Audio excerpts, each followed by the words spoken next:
Bonjour les amis, c'est Nicolas Elzéar du club La Meilleure Cyclosportive de votre vie.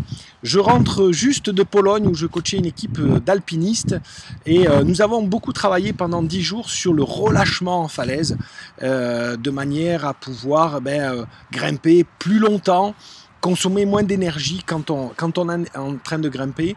Et bien sûr, en rentrant, cela m'a donné l'idée de vous faire une vidéo parce que le relâchement en course à pied, c'est vraiment la clé du succès. Si vous êtes plus relâché, vous allez pouvoir courir plus vite, plus longtemps, en consommant moins d'énergie. Dans les années 90, quand je faisais du triathlon, j'avais un ami à moi australien qui courait le marathon en 2h50.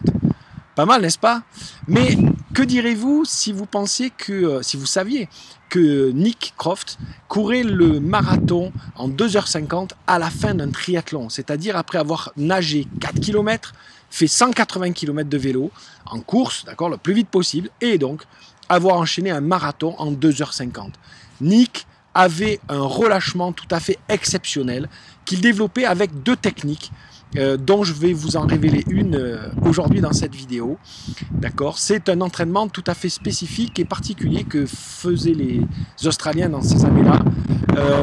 Ils tiraient cet entraînement de la natation. En fait, en natation, souvent, on nage en une distance 100 mètres par exemple, en comptant par exemple le nombre de bras que l'on fait et en essayant de chercher comment en se relâchant, on utilise moins de nombre de bras pour faire cette distance. Alors voilà l'entraînement que je vous propose aujourd'hui pour travailler ce relâchement.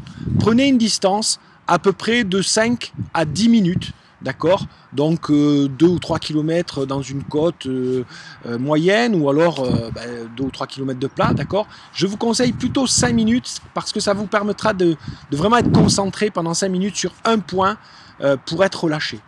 Donc vous prenez cette distance, mettons 2 km en léger faux plat, ok, toujours la même, et vous allez porter votre attention sur votre rythme cardiaque. Vous allez prendre un rythme cardiaque dans votre zone aérobie, 140 ou 150 pulsations par exemple, mettons 145 pulsations.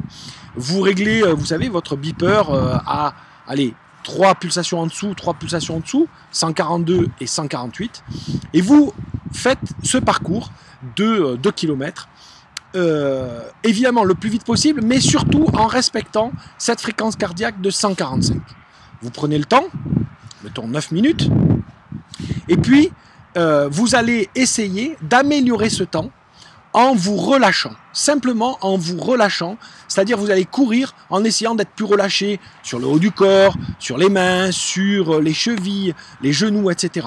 D'accord? Dans votre respiration, essayez de penser à moins de choses, etc.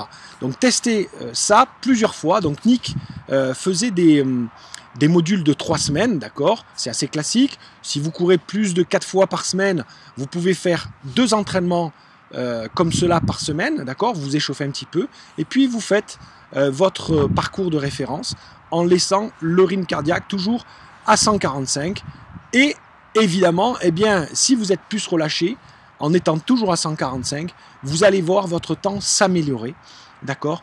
Et là, vous améliorez une technique naturelle, un relâchement qui fait que vous pourrez courir plus longtemps et beaucoup plus rapidement. C'est un moyen ludique de faire des entraînements en aérobie, hein. Souvent les entraînements en endurance, c'est bien, mais on court des heures et des heures à s'ennuyer. Là, ça vous donne un thème spécifique.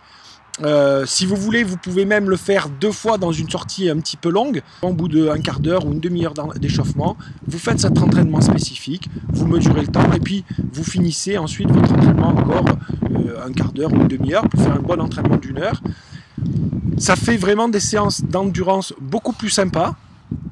Et vous verrez qu'en faisant ce programme pendant 3 semaines, 1 ou 2 fois par semaine selon votre niveau d'entraînement, en 3 semaines, vous allez améliorer vos temps. Vous pouvez faire des modules comme ça 2 ou 3 fois dans l'année et vraiment, vous verrez que vos performances augmenteront. Voilà, c'est un entraînement tout simple, mais qui rendra vos séances d'entraînement d'endurance plus sympas, qui améliorera votre vitesse, votre endurance, et qui vous permettra de durer beaucoup plus longtemps avec ce rythme de vitesse. J'espère que cette méthode vous plaira. Tenez-moi informé par les commentaires que vous allez laisser juste en dessous.